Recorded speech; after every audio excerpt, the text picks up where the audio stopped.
Hello. അപ്പോൾ കുറച്ച് ദിവസമായിട്ട് ഒരു കാര്യം പറയണമെന്ന് വിചാരിച്ചു. അതുകൊണ്ടാണ് ഈ വീഡിയോ ഇട്ടിരിക്കുന്നത്. പലരും ചോദിക്കാറുണ്ടായിരുന്നു എൻ്റെ ആദ്യത്തെ ജർമ്മനിനെ കുറിച്ചുള്ള വീഡിയോ ഇട്ടപ്പം എന്തിനാണ് ഇത്രയും വലിയ ബുദ്ധിമുട്ടി ജർമ്മനിയിൽ നിൽക്കണേ. അപ്പോൾ ഞാൻ പറഞ്ഞിരുന്നു ജർമ്മനിയിൽ കുറേ നല്ല കാര്യങ്ങളുണ്ട്, ഇന്ത്യയിലും കുറേ നല്ല കാര്യങ്ങളുണ്ട്. പക്ഷേ അത് എല്ലാം കൂടെ വെയ് ചെയ്ത് നോക്കുമ്പോൾ എന്താണ് നമുക്ക് കൂടുതൽ ഇമ്പോർട്ടൻ്റ് ആയിട്ടുള്ളത്, നമ്മുടെ പ്രയോറിറ്റീസാണ് നമ്മുടെ ഡിസിഷൻ സെറ്റ് ചെയ്യണത് അല്ലേ. അപ്പോൾ അങ്ങനെ ഒരു ഡിസിഷൻ നമ്മൾ എടുത്തത് ജർമ്മനിയിൽ നിൽക്കാനാണ്. അതിൻ്റെ കാരണം എന്താണെന്ന് വെച്ചിട്ടുണ്ടെങ്കിൽ ഞങ്ങൾ ഇന്ത്യയിൽ കുറച്ച് കാലം വർക്ക് ചെയ്തിരുന്നു, ഞാനും എൻ്റെ ഹസ്ബൻഡും. അപ്പോൾ അത് കഴിഞ്ഞിട്ട് നമുക്ക് ജർമ്മനിയിൽ ഒരു ഓപ്പർച്യൂണിറ്റി കിട്ടിയപ്പം ഇങ്ങോട്ട് വന്നപ്പോൾ അതിൻ്റെ ഉദ്ദേശം ഒന്നുമല്ല, വർക്ക് ലൈഫ് ബാലൻസ് ആയിരുന്നു.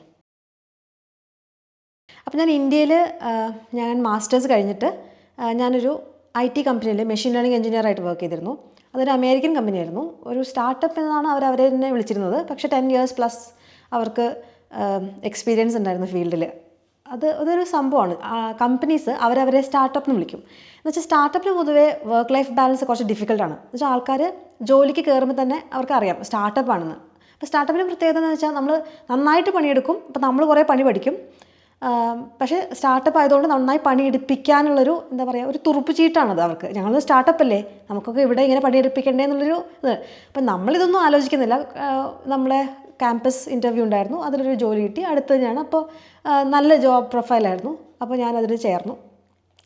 അപ്പോൾ ചേർന്ന് കഴിഞ്ഞപ്പോൾ ഉണ്ടായ കുറച്ച് ഇൻട്രസ്റ്റിംഗ് ഇൻസിഡൻസ് എന്താണെന്ന് വെച്ചാൽ, അമേരിക്കൻ കമ്പനി ആണെങ്കിലും അത് അമേരിക്കയിൽ വളർന്ന ഇന്ത്യൻ CEO ആയിരുന്നു കേട്ടോ. അവർ വളർന്നതോ അല്ലെങ്കിൽ അവിടേക്ക് മൈഗ്രേറ്റ് ചെയ്തതോ വളർന്നതെന്ന് തോന്നുന്നു. അപ്പോൾ അവർക്ക് പക്ക അമേരിക്കൻ ആറ്റിറ്റ്യൂഡാണ് ഉണ്ടായിരുന്നത്. പക്ഷേ ഇന്ത്യൻസ് ആണ് ബേസിക്കലി. ഹൈദരാബാദ് അറൗണ്ട് ആണ് അവരുടെ നേറ്റീവ് പ്ലേസൊക്കെ. അപ്പോൾ ഇൻട്രസ്റ്റിംഗ് തിങ് എന്താണെന്ന് വെച്ചിട്ടുണ്ടെങ്കിൽ നമ്മുടെ ഈ ഡെവലപ്മെൻറ്റ് കാര്യങ്ങൾ എല്ലാം ഇന്ത്യയിലാണ് നടക്കുന്നത്. പക്ഷേ സെയിൽസിൻ്റെ ടീമൊക്കെ US കേട്ടോ. അപ്പോൾ ഇടയ്ക്ക് നമ്മൾ തമ്മിലുള്ള മീറ്റിങ്സും കാര്യങ്ങളൊക്കെ ഉണ്ടാവും. അപ്പോൾ അവരുടെ ടീമിനെയൊക്കെ കാണിക്കുമ്പോൾ അവർ കുറച്ചുകൂടെ ചില്ലാണ്, അപ്പോൾ കുറച്ചുകൂടെ റിലാക്സ് ചെയ്യാൻ ടൈമുണ്ട്. പക്ഷേ ഞങ്ങളുടെ കേസിൽ എങ്ങനെയാണെന്ന് വെച്ചിട്ടുണ്ടെങ്കിൽ ഇന്ന സമയത്ത് രാവിലെ നമ്മൾ എപ്പോഴാണ് വരുന്നത് അത് നമ്മൾ എഴുതി വെക്കണം. ഇതൊക്കെ എനിക്ക് വളരെ പുതിയതായിരുന്നു കേട്ടോ. അപ്പോൾ ഓക്കെ, എഴുതി വെക്കാം, എന്താ. അത് കഴിഞ്ഞ് നമ്മൾ വൈകുന്നേരം പോണ സമയവും എഴുതി വെക്കണം. ഓക്കെ, കുറേ റൂൾസിൽ എഴുതി വെക്കാം. പിന്നീട് ഒരു ദിവസം എൻ്റെ മാനേജർ അവിടുത്തെ മെഷീൻ ലേണിംഗ് ഡിപ്പാർട്ട്മെൻറ്റ് ഡയറക്ടറായിരുന്നു. അപ്പോൾ ഒരു തെലുങ്കൻ തന്നെയാണ്. എൻ്റെ അടുത്ത് പറഞ്ഞു, നമ്മൾ വൈകി പോവുകയാണെങ്കിൽ അതനുസരിച്ച് കൂടുതൽ നമുക്ക് ബെനിഫിറ്റ്സ് കിട്ടുന്നു, എന്ന് വെച്ചാൽ സാലറി ഇൻക്രിമെൻറ്റ് അങ്ങനെയൊക്കെ. അപ്പോൾ ഞാൻ ചോദിച്ചു, ഓക്കെ, എനിക്ക് അങ്ങനെ താല്പര്യമില്ല, അതുകൊണ്ട് ഞാൻ അതിനെക്കുറിച്ച് അധികം കൺസേൺ ഉണ്ടായിരുന്നില്ല. പക്ഷേ അവിടെ അങ്ങനെ സാലറി കൂട്ടിക്കിട്ടാൻ പാകത്തിന് ആൾക്കാർ ഇരിക്കുന്നത് ഞാൻ കണ്ടിട്ടായിരുന്നു. എന്ന് വെച്ചിട്ടുണ്ടെങ്കിൽ വർക്ക് ഉണ്ടാവില്ല, ഇവർ ജസ്റ്റ് വർക്കിന് വലിച്ചു നീട്ടി എന്താ പറയുക, വൈകി പോകുന്ന ഞങ്ങൾ അത്രയും അധ്വാനിക്കുന്നതെന്ന് കാണിക്കാൻ വേണ്ടി മാത്രം. ഇത് തന്നെയാണ് ഈ പല കമ്പനീസിലും നമ്മൾ ചെയ്യുന്ന ടൈം പ്രൊഡക്റ്റീവായി യൂസ് ചെയ്തിട്ടില്ലെങ്കിൽ നമുക്ക് നന്നായിട്ട് നീട്ടാൻ പറ്റും. അപ്പം വലിച്ചങ്ങോട്ട് നീട്ടി അങ്ങനെ നോക്കി IT വർക്ക് നമുക്ക് ഗെയ്ജ് ചെയ്യാൻ ഭയങ്കര ഡിഫിക്കൽട്ടാണ്. എന്ന് വെച്ചാൽ നമ്മൾ പലതും ചിലപ്പോൾ ട്രൈ ചെയ്യണം. എസ്പെഷ്യലി മെഷീൻ ലേണിങ്ങിലൊക്കെ നമുക്ക് കുറേ കാര്യങ്ങൾ ട്രൈ ചെയ്ത് കുറേ സംഭവങ്ങൾ ചെയ്തു എന്ന് നമുക്ക് പ്രൂവ് ചെയ്യാൻ പറ്റും. അപ്പോൾ വേണമെങ്കിൽ നമുക്ക് കാണിക്കാൻ പറ്റും വർക്ക്. ചില സമയത്ത് നമ്മൾ കുറേ വർക്ക് ചെയ്താലും നമുക്ക് ഡിസൈറബിളായ ഔട്ട്പുട്ടോ അല്ലെങ്കിൽ അത് കിട്ടില്ല. അപ്പം നമുക്ക് എന്താ പറയുക, ആൾ വർക്ക് ചെയ്തില്ല എന്ന് പറയാൻ പറ്റില്ല. കാരണം അങ്ങനെയാണ് ആ വർക്കിൻ്റെ ഒരു കാര്യം. മറ്റേ ഒരു ഫാക്ടറിയിൽ കുറച്ച് സാധനങ്ങൾ അവിടെ നിന്ന് ഇങ്ങോട്ട് മാറ്റി വയ്ക്കുക എന്ന് പറഞ്ഞാൽ നമുക്കറിയാം ഇത്ര എണ്ണം മാറ്റി വെച്ചാൽ ഈ വർക്ക് തീർന്നു എന്ന്. IT പൊതുവെ ഇങ്ങനെ മെഷർ ചെയ്യാൻ കുറച്ച് ഡിഫിക്കൽട്ടായിരിക്കും. അപ്പോൾ ആൾക്കാർ എന്തെന്ന് വെച്ചിട്ടുണ്ടെങ്കിൽ ബാക്കിയുള്ള സമയത്ത് കുറച്ച് ചില്ലായിരുന്നിട്ട് രാത്രിയിലേക്ക് ഈ വർക്ക് ചെയ്യുന്ന കാണാം. ആക്ച്വലി അത് എങ്ങനെയാണ് ആർക്കാണ് ബെനിഫിറ്റ് ആവുന്നതെന്ന് എനിക്ക് മനസ്സിലാവുന്നില്ല. കാരണം ജോലി ചെയ്യുന്ന ആൾക്കാർക്കും അവരുടെ ടൈം, അവരുടെ ഫാമിലി ടൈമോ അല്ലെങ്കിൽ റിലാക്സ് ചെയ്യുന്ന ടൈമോ ആണ് ഈ പോണത്. കമ്പനിക്കാണെങ്കിൽ രാത്രിയും ഈ AC-യും ഫാനും അല്ലെങ്കിൽ ലൈറ്റും ഇതൊക്കെ ഓൺ ചെയ്തിട്ടിട്ട് അവരുടെ റിസോഴ്സും നന്നാവില്ല. പിന്നെ പിറ്റത്തെ ദിവസം ഇയാൾ നേരത്തെ വന്ന് വീണ്ടും വർക്ക് ചെയ്യണ്ടേ, അപ്പോൾ അയാളുടെ പ്രൊഡക്ടിവിറ്റി പിന്നെയും കുറയും. അപ്പോൾ ഇത് ശരിക്കും ഒരു ചെയിനിൽ തീരെ പ്രൊഡക്ടിവിറ്റി ഡിക്രീസ് ചെയ്യുന്ന ഒരു സൈക്കിളാണ്. പക്ഷേ ഇതാണ് ആക്സെപ്റ്റഡ് ആയിട്ടുള്ള സ്റ്റാൻഡേർഡ്സ്. എനിക്കിത് ഒട്ടും താല്പര്യം ഉണ്ടായിരുന്നില്ല. ഞാനപ്പോൾ ഞാൻ ആ കമ്പനി പിന്നെ ഒരു 6 മാസം കഴിഞ്ഞപ്പോൾ ക്വിറ്റ് ചെയ്യാണ് ചെയ്തത്. അതിൻ്റെ കാരണം ട്രിഗർ ചെയ്യാനുള്ള സംഭവം എന്തായിരുന്നു വെച്ചാൽ, ഒരു തിങ്കളാഴ്ച ആയിരുന്നു അത്, എനിക്ക് ഓർമ്മയുണ്ട്. അപ്പോൾ തിങ്കളാഴ്ച ഞാനിങ്ങനെ രാവിലെ എനിക്ക് തീരെ വയ്യ കേട്ടോ. അപ്പോൾ ഞാൻ എൻ്റെ മാനേജറെ വിളിച്ചിട്ട് പറഞ്ഞു, എനിക്ക് വയ്യ, ഞാൻ സിക്ക് ലീവ് എടുക്കാൻ പോകും. ആദ്യത്തെ സിക്ക് ലീവാണ് കേട്ടോ അത്. അപ്പോൾ അവിടുന്ന് നമ്മുടെ മാനേജർ പറയുകയാണ്, എനിക്ക് അയാളോട് ദേഷ്യമൊന്നുമില്ല കേട്ടോ, അയാൾ ആ കമ്പനിയുടെ കൾച്ചർ ഫോളോ ചെയ്യുന്നു എന്ന് മാത്രം. ആ കൾച്ചറാണ് നമ്മുടെ പ്രശ്നം.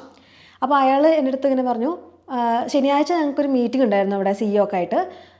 അപ്പോൾ അതിൽ കുറച്ച് പുതിയ പ്രോജക്ട്സ് ഡിസൈഡഡ് ആയിട്ടുണ്ട്, അതിൻ്റെ കാര്യങ്ങൾ നമുക്ക് ഡിസ്കസ് ചെയ്യാൻ ഇന്ന് എല്ലാവരും ഇവിടെ ഉണ്ടാവണം, അപ്പോൾ വരണം എന്ന് പറഞ്ഞു. അപ്പം ഞാൻ പറഞ്ഞു അത്രയ്ക്കോ, വയ്യാത്തൊരാളോട് വരണം എന്നോ? എന്നാൽ ശരി ഞാൻ വന്ന് കളയാം, കാണിച്ചു തരാം എന്ന് പറഞ്ഞിട്ട് ഞാനൊരു രീതിയിലേക്ക് നല്ല ദേഷ്യം പിടിച്ചിട്ട്, നമ്മൾ തീരെ വയ്യാണ്ടിരിക്കുകയാണേ, ദേഷ്യം പിടിക്കും അല്ല വയ്യാണ്ടിരിക്കുമ്പോൾ നമ്മുടെ ദേഷ്യം നെക്സ്റ്റ് ലെവൽ ആവാൻ ചാൻസ് ഉണ്ട്. എൻ്റെയൊക്കെ ഭയങ്കര ദേഷ്യം കൂടും എനിക്ക് വയ്യാണ്ടാകുമ്പോൾ. അപ്പോൾ ഞാനവിടെ ചെന്നപ്പോൾ പ്രത്യേകിച്ചൊന്നുമില്ല, അന്ന് എന്തൊക്കെയോ അങ്ങോട്ടും ഇങ്ങോട്ടും കുറച്ച് ഡിസ്കഷൻ ഉണ്ട്, പക്ഷെ ഒന്നും ഒരു കൺക്ലൂഷനിൽ എത്തിയിട്ടില്ല. അപ്പം ഞാൻ നേരെ രാവിലെ എന്നിട്ട് പറഞ്ഞു മാനേജറോട് പറഞ്ഞു എനിക്കൊന്ന് കാണുക സംസാരിക്കാനുണ്ടെന്ന്. അത് വർക്ക് ചെയ്തോളൂ പിന്നെ കാണാമെന്ന് പറഞ്ഞു. അപ്പം ഞാനൊരു കാര്യം ചെയ്തു, നല്ലൊരു ലെറ്റർ ഡ്രാഫ്റ്റ് ചെയ്ത് അവിടെ തന്നെയാണ് HR ഉള്ളത്, ആൾക്കൊക്കെ അയച്ചു. എന്നിട്ട് ഞാൻ മാനേജർ പറഞ്ഞു HR അവിടെ കാര്യം പറഞ്ഞിട്ടുണ്ട്, നമുക്ക് മീറ്റ് ചെയ്യേണ്ട കാര്യമില്ല, വേണമെങ്കിൽ മീറ്റ് ചെയ്യാമെന്ന് പറഞ്ഞു. കുഴപ്പമില്ല എന്ന് പറഞ്ഞു. അപ്പോൾ HR അപ്പോൾ ഇത് കിട്ടിയോണ്ട് തന്നെ ആളിതൊന്നും അറിയുന്നില്ല. ആൾ പറഞ്ഞു എന്താ പറ്റി, എന്താ കാര്യം എന്നൊക്കെ ചോദിച്ചു. ഞാൻ പറഞ്ഞു എനിക്ക് മതിയായി, വർക്ക് നന്നായിരുന്നു, പക്ഷേ എനിക്ക് വേറെ ഓഫർ ഉണ്ട്, അതുകൊണ്ട് എനിക്ക് ആക്ച്വലി വേറെ ഓഫർ ഉണ്ടായിരുന്നു. അത് കുറച്ച് കാലമായിട്ട് ഇങ്ങനെ നടന്നുകൊണ്ടിരിക്കുന്ന സംഭവമായിരുന്നു, ഞാൻ എടുക്കണോ വേണ്ടയോ, കാരണം അത് റിമോട്ട് വർക്കായിരുന്നു. പിന്നെ അത് ശരിക്കും ഒരു സ്റ്റാർട്ടപ്പ് ആയിരുന്നു, അതൊരു ഇന്ത്യൻ CEO തന്നെയാണ്, ഇന്ത്യൻ കമ്പനിയാണ്. ആ കമ്പനി ഇപ്പം ഞാൻ നോക്കിയപ്പോൾ അവർ നന്നായിട്ട് വർക്ക് ചെയ്യുന്നില്ല എന്ന് തോന്നുന്നു, പക്ഷെ നല്ല ഐഡിയ ആയിരുന്നു. നമ്മുടെ ക്ലോത്ത്സിൻ്റെ ഇമേജ് പ്രോസസ്സിംഗ് ആയിരുന്നു അതിൻ്റെ.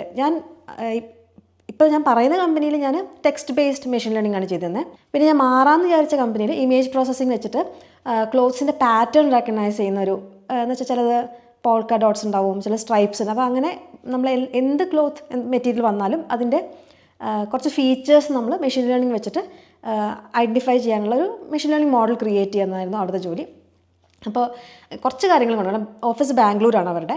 അപ്പോൾ അങ്ങനെയൊക്കെ കൊണ്ടുപോയി ഞാനിങ്ങനെ അത് വേണമെന്നൊക്കെ ആലോചിച്ചിരിക്കുമ്പോഴാണ് ഇയാളെടുത്ത് വയ്യാണ്ടിരിക്കുമ്പോൾ വരാൻ പറഞ്ഞത്. അപ്പോൾ അതിന് തീരുമാനമായത്. അപ്പോൾ ഞാൻ പറയണത് അത് വളരെ നോർമലാണ് ഇങ്ങനെയൊക്കെ നാട്ടിൽ പറയണത്. പക്ഷേ ഞാൻ ജർമ്മനിയിലേക്ക് മൂവ് ചെയ്തിട്ട് ഞാനിവിടെ മെഷീൻ ലേണിംഗ് എഞ്ചിനീയറായിട്ട് കുറച്ച് കാലം വർക്ക് ചെയ്തിരുന്നു. ആ സമയത്ത് എനിക്ക് മനസ്സിലായത് ഒരാൾ സിക്കാണെങ്കിൽ വയ്യെങ്കിൽ സിക്കാന്ന് പറഞ്ഞാൽ നമ്മൾ പിന്നെ പണിയെടുക്കാൻ പാടില്ല, ആരും നമ്മൾ നിർബന്ധിക്കില്ല. Take rest. എസ്പെഷ്യലി ജർമ്മനിയിൽ മരുന്ന് ഡോക്ടർമാർ തരാറില്ല, ഡോക്ടർമാർ സിക്ക് നോട്ട് മാത്രമാണ് തരിക. അപ്പോൾ ചായ കുടിക്കാൻ പറയും, ചായ കുടിച്ച് പിന്നെ മാറും കേട്ടോ. അത് നമുക്ക് നമ്മൾ ഇന്ത്യയിലൊന്നും ഉള്ളപ്പോൾ നമുക്കത് മനസ്സിലാവില്ല, പനിയൊക്കെ സ്വയം മാറും. അത് ഞാൻ ജർമ്മനിയിൽ വന്നാണ് മനസ്സിലാക്കിയത്. പക്ഷെ മാറാത്ത പനിയാണെങ്കിലും ചിലപ്പോൾ ചായ കുടിക്കാൻ തന്നെയാണ് പറയുക, അതാണ് അതിൻ്റെ ഫ്ലിപ്പ് സൈഡ്. പക്ഷേ ഞാൻ പറയണത് ഇവിടെ ഇരുന്ന് റെസ്റ്റ് എടുത്ത് നമ്മുടെ എന്താ പറയുക ഇമ്മ്യൂണിറ്റി യൂസ് ചെയ്ത് നമ്മുടെ ഹീൽ ചെയ്യുക എന്നുള്ള പ്രക്രിയയിൽ അത് നമ്മൾ മുന്നോട്ട് കൊണ്ടുപോവുക. അപ്പോൾ നമുക്ക് ലീവ് നമുക്ക് എടുക്കാം. 2 ദിവസം കഴിഞ്ഞാൽ 2 ദിവസം നമുക്ക് ഡോക്ടറുടെ സിക്ക് നോട്ട് ഇല്ലാണ്ട് ലീവ് എടുക്കാം. പല കമ്പനീസിലും ഇത് വേരി ചെയ്യും കേട്ടോ. എൻ്റെ കമ്പനിയിൽ അങ്ങനെയായിരുന്നു. 3-ാമത്തെ ദിവസം മുതൽ വേണമെങ്കിൽ നമ്മൾ ഡോക്ടറെ കണ്ടിട്ട് സിക്ക് നോട്ട് വേണം. അപ്പോൾ അതിപ്പോൾ ഡോക്ടറെ കാണാൻ ചിലപ്പോൾ 3-ാമത്തെ ദിവസം പറ്റില്ലെങ്കിൽ 4-ാമത്തെ ദിവസം കണ്ടാൽ ഡോക്ടർ തന്നെ ഈ 3 ദിവസത്തിനുള്ള പിറകിലേക്ക് ഡേറ്റ് ചെയ്ത് വെച്ചിട്ട് നമുക്ക് സിക്ക് നോട്ട് തരും. അപ്പോൾ അങ്ങനെ എന്താ പറയുക മനുഷ്യൻ്റെ ജീവനും ആരോഗ്യത്തിനൊക്കെ ഭയങ്കര ഇമ്പോർട്ടൻസ് ആണ്. അപ്പോൾ എന്തവിടെ തകിടം പറയുന്ന കാര്യമാണെങ്കിലും ആൾക്ക് വയ്യെങ്കിൽ വയ്യ. പക്ഷെ ഇന്ത്യയിൽ വയ്യെങ്കിൽ എന്താ വന്ന് പണിയെടുക്കണം എന്നൊരു ഇത് ഇന്ത്യ മോശമായതുകൊണ്ടല്ല, നമ്മൾ എന്താ പറയുക ഭയങ്കര കോമ്പറ്റീറ്റീവ് ആയതുകൊണ്ടാണോ അതോ കുറേ ആൾക്കാർ പണിയെടുക്കാനുള്ളതുകൊണ്ടാണോ, അതുകൊണ്ടൊക്കെ എല്ലാം കൊണ്ടും വരുന്ന ഒരു സംഭവമാണിത്. പക്ഷെ അതങ്ങനെ നമ്മൾ വിട്ടുകൊടുക്കാൻ പാടില്ല. നമ്മൾ നമ്മുടെ ജനങ്ങൾക്ക് നല്ല രീതിയിൽ വർക്ക് ചെയ്യേണ്ടത്. എന്നുവെച്ചാൽ ഇത് ഭയങ്കര ഒരു മിസ്കോൺസെപ്ഷനാണ്. ഇങ്ങനെ ഭയങ്കരമായിട്ട് ഒരാളെ പണിയെടുപ്പിച്ചിട്ടുണ്ടെങ്കിൽ അയാളുടെ പ്രൊഡക്ടിവിറ്റി കൂടും, അല്ലെങ്കിൽ കമ്പനിയുടെ എന്താ പറയുക കമ്പനിക്ക് ഇയാളിൽ നിന്ന് കിട്ടുന്ന ഇൻപുട്ട് കൂടും എന്നൊക്കെ വിശ്വസിക്കുന്നത് വെറും പൊട്ടത്തരമാണ്. കാരണം എത്ര ഇങ്ങനെ ഉറക്കമൊന്നും ഇല്ലാണ്ട് അധ്വാനിച്ചുകൊണ്ടിരുന്നാൽ ഇയാൾക്ക് എങ്ങനെയാണ് പ്രൊഡക്റ്റീവായിട്ട് വർക്ക് ചെയ്യാൻ പറ്റുക? അതൊന്നും മനസ്സിലാക്കാണ്ട് ഇവർ പിന്നെയും പറയും ശനിയാഴ്ച വരണം. ഇപ്പോൾ ഈ അടുത്ത് എനിക്ക് വളരെയധികം എൻ്റെ ക്ലോസ് ആയിട്ടുള്ള ഒരു ഫ്രണ്ട്, ആൾ ജർമ്മനിയിൽ പഠിച്ചിട്ട് അവസാനം ഇന്ത്യ എന്ന് പറഞ്ഞാൽ ഇങ്ങനെ രോമമൊക്കെ ഉയർത്തെഴുന്നേറ്റ് നിൽക്കുന്ന ഒരാളാണ്. കുറച്ചധികം ദേശഭക്തിയുള്ളതാണ്. ഞാനൊക്കെ സാധാരണ ഒരാളാണ്. നമുക്കൊക്കെ ഇന്ത്യ എന്ന് വെച്ചാൽ ഇഷ്ടമാണ്. പക്ഷേ ഇയാളെന്ന് വെച്ചാൽ ഇന്ത്യക്ക് വേണ്ടി അങ്ങനെ ഒരു ടൈപ്പ്. അങ്ങനെ എനിക്ക് വളരെ പ്രിയപ്പെട്ട ആളാണ്, അതാണ് എടുത്തു പറയുന്നത് കേട്ടോ ആളെക്കുറിച്ച്. അപ്പോൾ ആൾ നാട്ടിൽ ചെന്നിട്ട് ഇവിടെ ജർമ്മനിയിൽ PhD ചെയ്തിട്ടാണ് നാട്ടിലേക്ക് പോണത്. അപ്പോൾ ഞാനിങ്ങനെ പറഞ്ഞു കേട്ടോ, നീ നാട്ടിൽ പോയാൽ ചിലപ്പോൾ നിനക്ക് വർക്ക് ലൈഫ് ബാലൻസ് ഒന്നും അങ്ങനെ കിട്ടിയെന്ന് വരില്ല കേട്ടോ. അപ്പോൾ അവൻ പറഞ്ഞു അതൊക്കെ ഓരോരോ കമ്പനി ഡിപ്പെൻഡ് ചെയ്യില്ല അങ്ങനെയൊക്കെ പറഞ്ഞ് പോയി. അവസാനം ഒരു കമ്പനി വർക്ക് ചെയ്തിട്ട് എനിക്ക് തോന്നുന്നു ഒരാഴ്ച തികച്ചാലും നിന്നിട്ടില്ല അവിടെ. നല്ല കമ്പനി, ശമ്പളമൊക്കെ കുഴപ്പമില്ല. പക്ഷെ പ്രശ്നം എന്താണെന്ന് വെച്ചിട്ടുണ്ടെങ്കിൽ ഇവർ ഒരു കെമിക്കൽ ഫീൽഡാണ് ആൾ. അപ്പോൾ ആ ഫീൽഡിൽ ബേസിക് സെക്യൂരിറ്റി അവർ ഹാൻഡിൽ ചെയ്യുന്ന കെമിക്കൽസ് അങ്ങനത്തെയാണ്. ആ സെക്യൂരിറ്റി പോലും അവർ ശരിക്കും നോക്കുന്നില്ല. അപ്പോൾ ഇവർ പേടിയായി, ഹെൽത്ത് ഇഷ്യൂസ് വരില്ലേ. പിന്നെ അവിടെ കൂടെയുള്ള ആൾക്കാർക്ക് ഒന്നും അതൊന്നും ഒരു കൺസേൺഡ് അല്ല അവർ. പിന്നെ ടൈമിങ് നേരത്തെ വരെ പറഞ്ഞ മാതിരി വൈകുന്നേരം വരെ ഓരോരോ പ്രൊജക്റ്റ് ഇങ്ങനെ അല്ലെങ്കിൽ അസൈൻമെൻറ്റ് കൊടുത്തുകൊണ്ടിരിക്കുക, വൈകുന്നേരം ലേറ്റ് ആവുന്നവരിയ്ക്കുക, ശനിയാഴ്ച വരാൻ പറയുക. ഇതൊന്ന് ഒഫീഷ്യലി ശനിയാഴ്ചയൊക്കെ ഇതാണ് ഹോളിഡേ ആണ്, പക്ഷേ വെറുതെ ഒന്ന് വരാൻ പറയും, വെറുതെ ഇരിക്കില്ല, വന്നോ ഈ പണിയെടുത്തോ. അങ്ങനെ എന്താ പറയുക, നമ്മുടെ ടൈം എന്ന് പറഞ്ഞാൽ നമ്മൾ തീരെഴുതി കൊടുത്ത പോലെയാണ് ഈ കമ്പനിക്ക്. നമ്മൾ അത് ഈ ഒരു കമ്പനിയാണെന്ന് എനിക്ക് തോന്നുന്നില്ല, പല കമ്പനികളും അങ്ങനെ ഉണ്ട്. അങ്ങനെ ഒരു ടെൻഡൻസി, അത് വളരെ അങ്ങനെ ചെയ്യാത്തവർ കമ്പനിക്കാരൊക്കെ നോക്കുമ്പോഴേ നീ അങ്ങനെ ചെയ്യുന്നില്ലേ, അപ്പോൾ നീ അത്ര സ്മാർട്ടല്ല എന്ന് പരസ്പരം പറയുന്ന പോലെ തോന്നും. വർക്ക് ലൈഫ് ബാലൻസ് ആൾക്കാർക്ക് വേണ്ടി മാത്രമല്ല, കമ്പനീസിനും കൂടെ വേണ്ടിയിട്ടാണ് അതുള്ളത്. ആൾക്കാർ നന്നായിട്ട് ചിന്തിക്കാനും അവർക്ക് ആരോഗ്യം നന്നായിട്ടൊക്കെ ഉണ്ടെങ്കിലല്ലേ അവർക്ക് നന്നായിട്ട് വർക്ക് ചെയ്യാൻ പറ്റുള്ളൂ. അപ്പോൾ ഇങ്ങനെ ഞാനിപ്പോൾ എനിക്കറിയാവുന്ന ആൾക്കാരോടൊക്കെ പറയുമ്പം ഇതാണൊരു പ്രശ്നം, വർക്ക് ലൈഫ് ബാലൻസ്. പിന്നെ നാട്ടിൽ നിന്ന് കുറേ ആൾക്കാർ യൂറോപ്പിലേക്ക് മൈഗ്രേറ്റ് ചെയ്യുന്നത് ഇങ്ങനെ ഒരു കാരണം കൊണ്ടാണ്. ഈവൻ US എന്ന് പോലും എനിക്കറിയാം കുറച്ച് പേരൊക്കെ യൂറോപ്പിലേക്ക് വന്നിട്ട് വർക്ക് ചെയ്യാറുണ്ട്. അപ്പോൾ എനിക്കറിയാവുന്ന കമ്പനീസിലൊക്കെ. അത് കാരണം എന്താണെന്ന് വെച്ചാൽ US നമുക്ക് കുറച്ചുകൂടെ ശമ്പളം കിട്ടും, റെമ്യൂണറേഷൻ കുറച്ചുകൂടെ കൂടുതലുണ്ടാവും. പക്ഷേ അപ്പോൾ തന്നെ അവർക്ക് പിരിച്ചുവിടാനൊക്കെ ജോലി എന്നൊക്കെ പറ്റും. ഇവിടെ യൂറോപ്പിൽ കുറച്ചുകൂടെ ഈ ലേബർ ലോസ് കുറച്ചുകൂടെ സ്ട്രിക്റ്റ്, എസ്പെഷ്യലി ജർമ്മനിയിലൊക്കെ. അപ്പോൾ നമുക്ക് പിരിച്ചുവിടണമെങ്കിൽ തന്നെ കുറച്ച് പാടാണ്. നോട്ടീസ് ഇങ്ങനെ ഇത്ര എന്താ പറയുക തവണ നോട്ടീസ്, ആദ്യത്തെ നോട്ടീസ് ഇത്ര കാലം മുമ്പ് കൊടുക്കണം, അങ്ങനെ കുറച്ച് റൂൾസൊക്കെ ഉണ്ട്. പിന്നെ അഥവാ പിരിച്ചു വിട്ടാൽ തന്നെ സ്റ്റേറ്റ് നമുക്ക് അത്രയും കാലത്തേക്ക് സപ്പോർട്ട് ചെയ്യും, ഫുൾ കാലത്തേക്കല്ല. പിന്നെ നമുക്ക് ജോലി കണ്ടുപിടിക്കാനുള്ള അസിസ്റ്റൻസ്, ഇങ്ങനെ കുറേ കാര്യങ്ങൾ. ഒരു മനുഷ്യന് അയാൾ തകർന്നു പോകുന്ന സമയത്ത് നമ്മുടെ കൂടെ സ്റ്റേറ്റ് ഉണ്ടാവും. അതുകൊണ്ടാണ് നമ്മൾ ഇത്രയും ടാക്സ് കൊടുക്കണം കേട്ടോ. ടാക്സ് കൊടുക്കുമ്പോൾ ഇങ്ങനെ കുറച്ച് ബെനിഫിറ്റ്സ് ഉണ്ടാവും. പക്ഷേ US ഞാൻ കണ്ടിരിക്കണേ, ഇപ്പം ഞാൻ എൻ്റെ ഫ്രണ്ട്സിൻ്റെ ഒക്കെ അനുഭവം എന്ന് പറയാം, വലിയ ഫാൻ കമ്പനീസൊക്കെ ഇല്ലേ, അങ്ങനെയുള്ള കമ്പനീസിലൊക്കെ വർക്ക് ചെയ്യുന്ന ഫ്രണ്ട്സൊക്കെ ഉണ്ട്. അവരൊക്കെ ഒരു നിമിഷം കൊണ്ട് അതൊക്കെ ജോലി പോയി, പിന്നെ അടുത്ത് കണ്ടുപിടിക്കണം.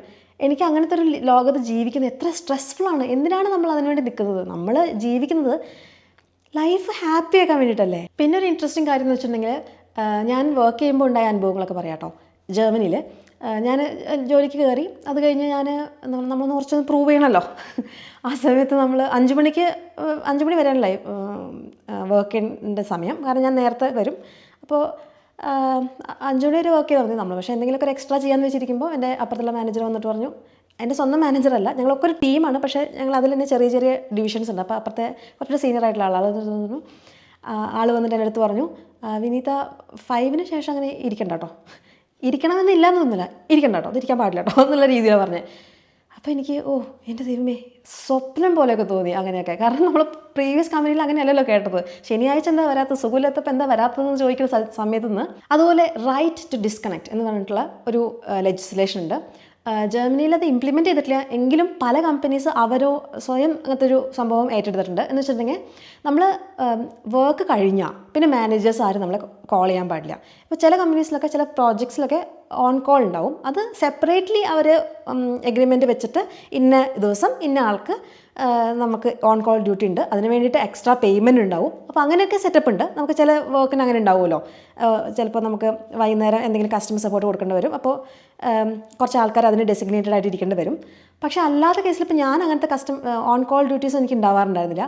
അപ്പോൾ നമുക്ക് ആ സമയം കഴിഞ്ഞാൽ പിന്നെ ആരും നമ്മളെ വിളിക്കുന്നില്ല. മാനേജർ വൈകുന്നേരം വരെ എന്തെങ്കിലും കൊച്ചു വർത്താനം പറഞ്ഞ് എന്തെങ്കിലും ഒരു സ്മൈലൊക്കെ അയച്ചാൽ നമ്മൾ ഫ്രണ്ട്ലി ആയിട്ടുള്ള ഒരു ടീം ആയതുകൊണ്ട് അങ്ങനെയുള്ളൂ. അല്ലാണ്ട് വർക്കിനെ കുറിച്ചൊരു വാക്ക് കാമാന്ന് പിന്നെ ആരും പറയാറുണ്ടായിരുന്നില്ല. അത് സ്ട്രിക്റ്റായിട്ട് ഇംപ്ലിമെൻറ്റ് ചെയ്യുന്നതാണ്. കാരണം അത് ചെയ്യാൻ പാടില്ല, അത് ചെയ്യുന്നത് വളരെ മോശമാണ് എന്നൊരു ഇംപ്രഷൻ ആ മാനേജേഴ്സിനും ആ ടീമിനും പൊതുവെ ജനങ്ങൾക്കും ഉണ്ട്. അപ്പോൾ ആരും ഇതിന് മുതിരില്ല. നമുക്ക് ആർക്കും മൊത്തത്തിൽ ഒരു ബാഡ് ആയിട്ടുള്ള ഒരു ഇംപ്രഷൻ കൊടുക്കേണ്ടതില്ല. നമുക്ക് നല്ല ആൾക്കാരാണെന്ന് കാണിക്കാനുള്ള എല്ലാവർക്കും താല്പര്യം. അപ്പോൾ സൊസൈറ്റി സ്റ്റാൻഡേർഡ്സ് മാറുമ്പോൾ ആൾക്കാർ അതനുസരിച്ചുള്ള ബിഹേവിയർ അഡാപ്റ്റ് ചെയ്യും.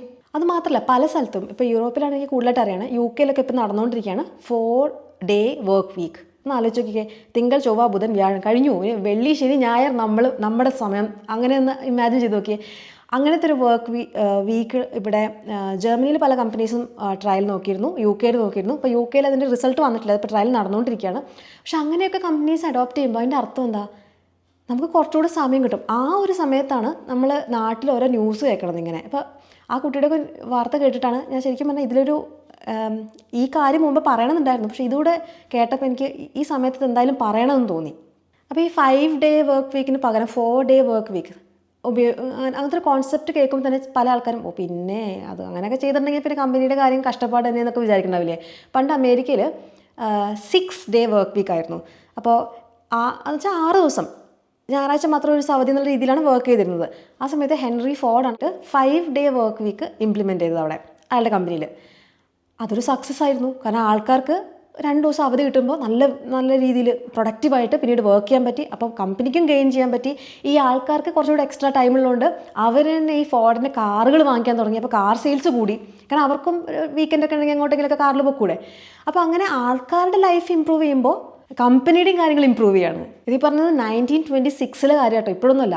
ഇപ്പോൾ നമ്മൾ ഈ 2024 എത്തി നിൽക്കുമ്പോൾ 4 ഡേ വർക്ക് വീക്കൊക്കെ പണ്ടേ തുടങ്ങേണ്ട കാര്യമായിരുന്നു എനിക്ക് തോന്നുന്നത്. പിന്നെ ഒരു കാര്യമുള്ള, ഇതിപ്പോൾ കേട്ടുകൊണ്ടിരിക്കണേ ഒരു 20 വയസ്സ് 22 വയസ്സൊക്കെ ഉള്ള ആൾക്കാർക്ക് ചിലപ്പോൾ തോന്നും എന്താണിത്, അലസന്മാരായി പോവില്ലേ ഇങ്ങനെയൊക്കെ വർക്ക് ചെയ്യാതെ, അതൊക്കെ ഒരു കുറ്റമല്ലേ, അതൊക്കെ അങ്ങനെയൊക്കെ ചെറിയ ഫീലിംഗ് കുറേ പേർക്കെങ്കിലും തോന്നും. അത് കാരണം ഒന്നെന്ന് വെച്ചാൽ നമ്മൾ ഈ വളർന്നു വരുന്ന സാഹചര്യം നമുക്ക് അങ്ങനെയാണ് നമ്മൾ കണ്ടുപിടിച്ചേക്കണേ. ജോലി എടുത്ത് മരിക്കുക അല്ലേ, അങ്ങനെയൊന്നും അല്ല, ജീവിതം വേറെ ഉണ്ട്. പിന്നെ ഒരു കോൺസെപ്റ്റ് ഉള്ളത് എനിക്ക് ഇമ്പോർട്ടൻ്റ് ആയി തോന്നിയത്, ഈ ബാച്ചിലേഴ്സ് ആവുന്ന സമയത്തേ നമുക്ക് വല്ലാത്ത എനർജി ആയിരിക്കും ചിലപ്പോൾ, ചില ആൾക്കാർക്ക്, എല്ലാവർക്കും ഉണ്ടായിരുന്നു വരില്ല. അപ്പോൾ നമുക്ക് പണിയെടുത്തങ്ങോട്ട് മരിക്കാനുള്ളൊരു ത്വര നമുക്കുണ്ടാവും. പക്ഷേ കുട്ടികളൊക്കെ ആയി കഴിയുമ്പോൾ നമുക്ക് ഇവർക്കൊക്കെ വേണ്ടി നമ്മൾ സമയം മാറ്റി വെക്കേണ്ട അവസ്ഥ ഉണ്ടാവും. ഇപ്പോൾ എൻ്റെ മോനൊക്കെ ഉണ്ടായ ശേഷം എനിക്ക് കുറേ ഡേ സിക്ക് എടുക്കേണ്ടി വന്നിട്ടുണ്ട്. കുട്ടി സിക്കാണ്, അല്ലെങ്കിൽ അവൻ വല്ല വൈറസ് കൊണ്ടുവരും കീറ്റേന്ന് അവൻ്റെ ക്ലാസ്സിൽ നിന്ന്. അപ്പോൾ ഞാൻ സിക്കാവും, പിന്നെ ഹസ്ബൻഡ് സിക്കാവും. അപ്പോഴൊക്കെ ഇവിടെ കുട്ടികൾക്ക് ചൈൽഡ് കെയർ ലീവ്, നമുക്ക് കുട്ടികൾക്ക് വേണ്ടി ചൈൽഡ് കെയർ ലീവ് കുട്ടിയുടെ ഡോക്ടറെ അടുത്ത് പോയാൽ അയാൾ തരും. അപ്പോൾ നമുക്കതെടുക്കാം. അതൊന്നും അൺപെയ്ഡ് അല്ല, പെയ്ഡ് ലീവാണ്. അപ്പോൾ അത്രയും സൗകര്യങ്ങൾ. അപ്പോൾ നമ്മളിപ്പോൾ ഇന്ത്യയിൽ നിന്ന് വരുമ്പോഴാണ് ഇത്രയും സൗകര്യങ്ങൾ തരുന്നു എന്ന്. പക്ഷേ ഇതൊക്കെ വളരെ അടിസ്ഥാന സൗകര്യങ്ങളല്ലേ. ഇപ്പോൾ നമ്മൾ ഇവിടെ ഇപ്പോൾ സപ്പോർട്ട് ചെയ്യാൻ വേറെ ആരും ഇല്ലല്ലോ. നമ്മൾ കുട്ടീനെ സ്കൂളിൽ വിടാൻ പറ്റിയില്ലെങ്കിൽ നമ്മൾ തന്നെ നോക്കണം, അല്ലാതെ ഗ്രാൻഡ് പാരൻസ് ഒന്നും അടുത്തില്ലല്ലോ. ആ സമയത്ത് കുട്ടി സിക്കാണെങ്കിൽ നമ്മൾ എങ്ങനെ വർക്ക് ചെയ്യുന്നതാണ് ഇവർ ഉദ്ദേശിക്കണേ സാധാരണ ഗതിയിൽ. ഇപ്പോൾ ഇന്ത്യയിലാണെങ്കിലും ബാംഗ്ലൂരൊക്കെ വർക്ക് ചെയ്യുന്ന കപ്പിൾസും കുട്ടികളുള്ള ആൾക്കാരൊക്കെ ഉണ്ടാവില്ലേ. അപ്പോൾ അവരൊക്കെ ഈ കുട്ടികളെ എന്ത് ചെയ്യും, വീട്ടിൽ തന്നെ ഉണ്ടാവും. അപ്പോൾ കുട്ടി സിക്കാണെങ്കിൽ ആ അവധി കൊടുക്കണ്ടേ, അത് നോർമലായ കാര്യമല്ലേ, അത് എക്സ്ട്രാ ഇങ്ങനെ തന്ന സംഭവമായിട്ടൊന്നും വിചാരിക്കേണ്ട കാര്യമല്ലല്ലോ. ബേസിക് ഹ്യൂമൻ റൈറ്റ് അല്ലേ അതൊക്കെ. അതുപോലെ തന്നെ വേറൊരു കാര്യം ഉണ്ടേക്കണേ, ഇപ്പം ഞാൻ നേരത്തെ പറഞ്ഞില്ലേ എൻ്റെ ഒരു ഫ്രണ്ട്, ആൾ പറഞ്ഞു 30 ഡേയ്സ് ലീവ് ഡേയ്സ്, നമുക്ക് ലീവ് എടുക്കാവുന്ന ദിവസങ്ങളുണ്ട്. പക്ഷേ ഞാൻ വർക്ക് ചെയ്ത ഒറ്റ കമ്പനിയിലും ലീവ് എടുക്കാൻ സമ്മതിക്കില്ല. അയ്യോ ഇപ്പോഴാണ് ലീവ് എടുക്കുന്നത്, അയ്യോ ഇപ്പോൾ ലീവ് എടുക്കരുത്, കഴിഞ്ഞ ദിവസം ലീവ് എടുത്തിട്ടല്ലേ ഉള്ളൂ, ഇപ്പോഴേക്കും വീണ്ടും ലീവ് എടുക്കണം മുതലായ ചോദ്യങ്ങൾ. നമ്മൾക്ക് അവകാശപ്പെട്ട ലീവിൻ്റെ കാര്യം ഈ പറയണത്. എന്നാൽ കമ്പനിയുടെ എന്തെങ്കിലും ഒരു ഇമ്മീഡിയറ്റ് ലോഞ്ച് വരികയാണ്, ആ സമയത്തൊന്നും നമ്മൾ ലീവ് എടുക്കില്ല. പൊതുവേ നമ്മൾ ലീവ് കുറച്ചുകൂടെ മുമ്പ് പറഞ്ഞിട്ടല്ലേ, ഇപ്പോൾ ഇന്നൊരു ആഘോഷം വരുന്നുണ്ട്, നമുക്ക് നേരത്തെ പ്ലാൻ ചെയ്യാൻ പറ്റുമല്ലോ. പക്ഷെ ലീവ് എടുക്കുന്നത് എന്തോ ഒരു വലിയ ഒരു മോശമായ സംഭവം പോലെയാണ് നാട്ടിൽ ഞാൻ വർക്ക് ചെയ്ത കമ്പനികളിലൊക്കെ ഞാൻ കണ്ടിട്ടുള്ളത്. ഇതിപ്പോൾ IT സെക്ടറൊന്നും ഇല്ല കേട്ടോ, ഞാൻ വേറെ സെക്ടറുകളിലും വർക്ക് ചെയ്തിട്ടുണ്ട്. അവിടെ എല്ലാ സ്ഥലത്തും ഇത് വളരെ കോമൺ ആയ കാര്യം, ലീവ് എടുക്കാൻ പാടില്ല. ലീവ് എടുക്കുന്നത് എന്തോ ആരെങ്കിലും പിടിച്ച് കൊല്ലുന്ന പോലത്തെ ഒരു ക്രൈമായിട്ടാണ് കാണുന്നത്. എന്നാൽ ഇവിടെ അതിന് നേരെ വിപരീതമായിട്ട് എൻ്റെ ലീവ് കുറേ ഇരിക്കണ്ടായിരുന്നു. അപ്പോൾ മാനേജർ എത്ര ലീവാണ്, കുറേ ലീവ് ബാക്കി വെക്കില്ല, ഇങ്ങനെ വെക്കരുത്, നമുക്ക് അടുത്ത വർഷത്തേക്ക് ഇത്ര % ഓഫ് ലീവ്സ് അങ്ങോട്ടേക്ക് ഇടാൻ പാടുള്ളൂ, അല്ലെങ്കിൽ ഇത്ര ഡേയ്സേ ക്യാരി ഓവർ ചെയ്യാൻ പാടുള്ളൂ, അതുകൊണ്ട് ബാക്കിയുള്ള ലീവ്സൊക്കെ എടുത്ത് തീർക്കണം, അതല്ലെങ്കിൽ എനിക്കാണ് ബുദ്ധിമുട്ട്, എടുത്ത് തീർക്കൂ, വേഗം എടുത്ത് തീർക്കൂ എന്ന് പറഞ്ഞ് എൻ്റെ പുറകെ ആൾ നടക്കുക. അപ്പോഴാണ് ഞാൻ മൈ ഗോഡ് അങ്ങനെയുണ്ടോ. അപ്പോൾ അതൊക്കെ വളരെ വിചിത്രമായി തോന്നാം, പക്ഷെ സത്യത്തിൽ ഇതൊക്കെ അങ്ങനെയല്ലേ വേണ്ടത്. നമ്മുടെ നാട്ടിൽ തിരിഞ്ഞു പോയത്. ഇനിയിപ്പോൾ വേറൊരു കേസുള്ളത്, ചില ആൾക്കാർ സ്വന്തം കമ്പനി സ്റ്റാർട്ട് ചെയ്യുമ്പം അവർ മരിച്ചു കിടന്ന് പണിയെടുക്കും. അത് പക്ഷേ സ്വന്തം കമ്പനിയാണ്, സ്വയം ഡിസൈഡ് ചെയ്യുന്നതാണ് അത്രയും പണിയെടുക്കാൻ. പിന്നെ ആരും നമ്മൾ നിർബന്ധിക്കുന്നില്ല, അന്നിപ്പോൾ സുഖമില്ല വേണ്ടാന്ന് വെച്ചാൽ വേണ്ട. അപ്പം ആ വർക്കിനെ ഒന്നും ഞാൻ ഒരിക്കലും അങ്ങനെ ചെയ്യാൻ പാടില്ല എന്ന് പറയുന്നില്ല. അതൊക്കെ ചെയ്യാം, അതൊക്കെ ഇഷ്ടമുള്ള പോലെ സ്വന്തം കമ്പനി സ്വയം ഡിസൈഡ് ചെയ്യുന്ന പോലെ ചെയ്യാം, സ്വന്തമായിട്ട് കമ്പനി തുടങ്ങുമ്പോഴേ. പക്ഷേ നമ്മൾ വേറെ ആൾക്ക് വേണ്ടി വർക്ക് ചെയ്യുമ്പം നമ്മുടെ ഹ്യൂമൻ റൈറ്റ്സ് പ്രൊട്ടക്റ്റഡ് ആയിരിക്കണം. ഈ കുറേ നമ്മളിങ്ങനെ ഉറക്കമൊന്നുമില്ല, രാവിലെ നീറ്റ് അത് ചെയ്ത്, പിന്നെ അതല്ലാണ്ടും ജീവിതത്തിൽ നമുക്ക് വരുന്ന കുറേ കാര്യങ്ങളില്ലേ, ഇതൊക്കെ ചെയ്യാൻ വേണ്ടി സമയമെടുത്ത് നമ്മളിങ്ങനെ വർക്ക് ചെയ്തുകൊണ്ടിരിക്കുകയാണേ.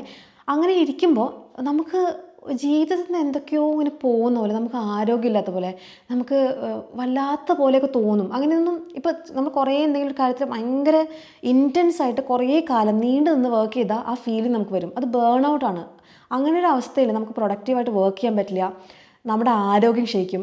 ഇതൊന്നും നമ്മൾ മറച്ചു വെച്ചിട്ട് അല്ലെങ്കിൽ ഇഗ്നോർ ചെയ്തിട്ട് നമ്മൾ ഒരിക്കലും ഒരു കാര്യം ചെയ്യരുതെന്ന് എനിക്ക് പറയാനുള്ളത്. ബാക്കിയുള്ള നാട്ടിലെ അറ്റ്ലീസ്റ്റ് കുട്ടികളോടൊക്കെ ഇപ്പോൾ ഈ ന്യൂസൊക്കെ വരുമ്പോഴേ എനിക്ക് ഭയങ്കര അറിയാമല്ലോ ഞാൻ ഇതിനെ കുറിച്ച് പറയുന്നത്. എനിക്ക് അവരുടെ ഡീറ്റെയിൽസ് ഒന്നും പറയാൻ താല്പര്യമില്ല. അങ്ങനത്തെ കുറേ ആൾക്കാർ, ആ കുട്ടി മാത്രമല്ല, ആ കുട്ടി ഇപ്പോൾ പുറത്ത് വന്നൊരു നെയിം മാത്രമാണ്. അങ്ങനത്തെ കുറേ ആൾക്കാർ നാട്ടിൽ കുറേ കഷ്ടപ്പെടുന്നുണ്ട്. അപ്പോൾ അവരുടെയൊക്കെ ഇൻസിഡൻസ് വരുമ്പോൾ എനിക്ക് ഭയങ്കര വിഷമം തോന്നിയൊരു കാര്യം, ഞാൻ അതിൻ്റെ കോമൻസൊക്കെ വായിച്ച് നോക്കുമ്പോഴേ ചിലർ പറയണത് കാശിന് വേണ്ടിയല്ലേ ചെയ്തത്. നമ്മൾ ഒരു കാര്യം മറക്കരുത്, അയാൾക്ക് ആ സമയത്ത് എന്തൊക്കെ ഓപ്ഷൻസ് ഉണ്ടായിരുന്നു, അതിൽ നിന്ന് അയാൾ എന്താണ് ഡിസൈഡ് ചെയ്തതെന്ന് നമുക്കറിയില്ല അല്ലേ. അപ്പോൾ നമ്മൾ എന്താ പറയുക, പൈസയ്ക്ക് വേണ്ടി ചെയ്തു. ഒന്നാമത് പൈസയ്ക്ക് വേണ്ടി ചെയ്യുന്നത്, പൈസ എന്താ മോശമാണോ? നിങ്ങൾക്ക് കുറച്ച് കിട്ടിയാൽ നിങ്ങൾക്ക് പുളിക്കുമോ? വേറെ ആൾക്കാരുടെ പൈസയ്ക്ക് വേണ്ടി ചെയ്തു എന്നൊക്കെ പറയുന്നത് എന്താ? പൈസയ്ക്ക് വേണ്ടി ഒരാളെ കുത്തിക്കൊല്ലുന്നത് മോശം, പൈസയ്ക്ക് വേണ്ടി ജോലി എടുക്കുന്നത് മോശമാണോ? അത് കൊള്ളാലോ. അങ്ങനെയൊക്കെയുള്ള കോമൻസ് എനിക്കറിയില്ല, ഇത് കുറച്ചൊരു എന്താ പറയുക അറ്റൻഷൻ കിട്ടാൻ വേണ്ടിയിട്ടിടുന്ന കോമൻസ് ആണോ, അതോ ശരിക്കും ഇവരിങ്ങനെ ഫീൽ ചെയ്തിട്ടാണോ ഇടുന്നത്? അങ്ങനെയൊക്കെ ഫീൽ ചെയ്യാൻ പറ്റും മനുഷ്യന്മാർക്ക്? അങ്ങനെയൊക്കെ ഫീൽ ചെയ്യുന്ന മനുഷ്യന്മാർ എങ്ങനെയാണ് വളർന്നു വന്നത്? എന്താണ് അവരുടെ വീട്ടിലെ സാഹചര്യം? ശരിക്കും പറഞ്ഞാൽ കുറച്ച് മെൻ്റൽ ഹെൽത്ത് ഇഷ്യൂസ് ഉള്ള മനുഷ്യന്മാരായിരിക്കും. കൈൻഡ്നെസ് കണ്ടിട്ടുണ്ടാവില്ല. നമ്മളെ ഇങ്ങനെ ഈ ഓട്ടപ്പാച്ചിനിടയ്ക്ക് ഒന്ന് ബ്രീത്ത് ചെയ്യാനും കുറച്ച് സ്നേഹിക്കാനും ഒന്ന് ചിരിക്കാനും അതിനൊക്കെ നമ്മൾ സമയം കണ്ടെത്തണം. ഇല്ലെങ്കിൽ നമ്മുടെ ഉള്ളിലെ മനുഷ്യത്വം മുഴുവൻ ചോർന്നു പോകും. അത് നമ്മൾ ഈ റാറ്റ് റേസിനുള്ളിൽ മറന്നു പോകുന്ന കാര്യമാണ്. നമ്മൾ ജീവിക്കാൻ വേണ്ടിയാണ് ജോലി എടുക്കുന്നത്, ജോലി എടുക്കാൻ വേണ്ടിയല്ല ജീവിക്കുന്നത്. ഈ വാക്യം നമ്മളെപ്പോഴും മനസ്സിൽ ഓർമ്മയുണ്ടാവണം. നമ്മൾ പണി ചെയ്തുകൊണ്ടിരിക്കുമ്പോൾ നമ്മൾ പ്രത്യേകിച്ച് ഫേസ്ബുക്കോ അങ്ങനെ ഒന്നും തുറക്കാണ്ട്, അത് ഇവിടുത്തെ ഒരു കൾച്ചറാണ് കേട്ടോ, അതൊന്നും ആരും അങ്ങനെ പൊതുവെ തുറക്കില്ല. വർക്ക് ചെയ്യുമ്പോൾ വർക്ക് ചെയ്യുക, അത് നല്ല വൃത്തിക്ക് ചെയ്യുക. അപ്പോൾ പഠിച്ച സോറ പറഞ്ഞുകൊണ്ടിരിക്കുക അല്ലെങ്കിൽ കാപ്പി കുടിക്കാൻ പോകുക, അതൊന്നുമല്ല. വർക്ക് ചെയ്യുമ്പോൾ വർക്ക് ചെയ്യാം. ആ വർക്ക് ചെയ്ത് കഴിഞ്ഞാൽ നമുക്കൊരു സന്തോഷമല്ലേ, വർക്ക് നമ്മൾ കൃത്യമായി ചെയ്തു. പിന്നെ വൈകുന്നേരം ഇവിടെയുള്ള ആൾക്കാർ ബിയറടിച്ചാണ് തീർക്കാറ് വൈകുന്നേരങ്ങൾ. പക്ഷേ എങ്ങനെയാണ് വേണ്ടേ, ഫാമിലിയുടെ കൂടെ നടക്കാൻ പോവുക, ഒരു സിനിമ കാണാൻ പോവുക, ഒരു കുട്ടിക്കൊരു ബുക്ക് വായിച്ചു കൊടുക്കുക, ഒരുമിച്ചിരുന്ന് എന്തെങ്കിലും ഗെയിംസ് കളിക്കുക, അല്ലെങ്കിൽ കുറച്ച് തമാശ പറയുക ചുറ്റും ഇരുന്നിട്ട്. എനിക്ക് പെട്ടെന്ന് ശ്രീനിവാസൻ്റെ ഓർമ്മ വന്നു. ഞാനൊരു തമാശ പറയാം, ആ ടൈപ്പല്ല, എന്നാൽ എന്തെങ്കിലും തമാശകൾ പറയുക, അന്നുണ്ടായ കാര്യങ്ങളൊക്കെ ഒന്ന് പരസ്പരം പറയാം. അപ്പോൾ കുടുംബ ബന്ധം നന്നാവും. അതിനൊക്കെ വേണ്ടിയിട്ടുണ്ടല്ലോ നമ്മളെല്ലാവരും പ്രയത്നിക്കണം. നമ്മളിപ്പോൾ വർക്കേഴ്സ് ആയ സമയത്ത് നമ്മളിങ്ങനെ വൈകുന്നേരം വരെ ഇരിക്കാൻ ടെൻഡൻസി ഒക്കെ എല്ലാവരും കാണിച്ചാൽ അപ്പോൾ മാനേജ്മെൻറ്റ് അത് പുഷ് ചെയ്യാൻ ശ്രമിക്കും. നമ്മുടെ വർക്ക് കൃത്യമായി തീർക്കുക, പിന്നെ ഇത്രയേ ഉള്ളൂ, ഇന്നത്തെ പണി ഞാൻ കഴിഞ്ഞു, കൃത്യമായി ചെയ്തിട്ടുണ്ട് എന്ന് പറഞ്ഞത് ആ ഒരു രീതിയിലേക്ക് എല്ലാ എംപ്ലോയീസും വോയിസ് ചെയ്താൽ ഇങ്ങനത്തെ നമ്മൾ പ്രശ്നങ്ങൾ കുറയും, ആൾക്കാർക്കുള്ള കഷ്ടപ്പാട് കുറയും. എല്ലാവരും ഒരുമിച്ച് നിൽക്കണം. ആകെയുള്ളത് നമ്മൾ കമ്പനി നമുക്ക് എക്സിസ്റ്റ് ചെയ്തില്ലെങ്കിൽ നമുക്ക് ജീവിക്കാൻ പറ്റില്ല, അത് ശരിയാണ്. അപ്പോൾ കമ്പനിയുടെ നന്മയ്ക്ക് വേണ്ടി നമ്മൾ നന്നായിട്ട് വർക്ക് ചെയ്യണം, നമുക്ക് പറ്റാവുന്ന രീതിയിൽ നന്നായിട്ട്, അല്ലാണ്ട് ഭയങ്കര ഇങ്ങനെ ഇൻറ്റൻസ് ആയിട്ടല്ല പറയണത്. നല്ല രീതിയിൽ കമ്പനിക്ക് വേണ്ടി നമ്മൾ വർക്ക് ചെയ്യുക. കാരണം കമ്പനിയാണ് നമ്മളെ സപ്പോർട്ട് ചെയ്യുന്നത്, നമ്മുടെ ഫാമിലിനെ സപ്പോർട്ട് ചെയ്യുന്ന കമ്പനിയാണ്. അവർ എക്സിസ്റ്റ് ചെയ്യണം, അവർ നന്നാവണം അല്ലേ, അവർ വളർന്നാലേ നമുക്ക് വളരാൻ പറ്റുള്ളൂ. പക്ഷേ നമ്മളിങ്ങനെ ചാവാൻ കിടന്ന് കമ്പനിക്ക് വേണ്ടിയിട്ട് അങ്ങനെ ഒരിക്കലും ചെയ്യരുത്. അതൊരു ബാലൻസാണ്. ആ ബാലൻസ് സ്ട്രൈക്ക് ചെയ്യാൻ നമുക്ക് പറ്റണം. അതെല്ലാവരും കൂടെ വിചാരിച്ചാൽ അത് സാധിക്കും. അപ്പോൾ കുറച്ചൊരു റാൻറ്റ് പോലെ ആയിപ്പോയി, പക്ഷേ I had to tell this. ഇത് വളരെ ഇമ്പോർട്ടൻ്റ് ആയ കാര്യമാണ്.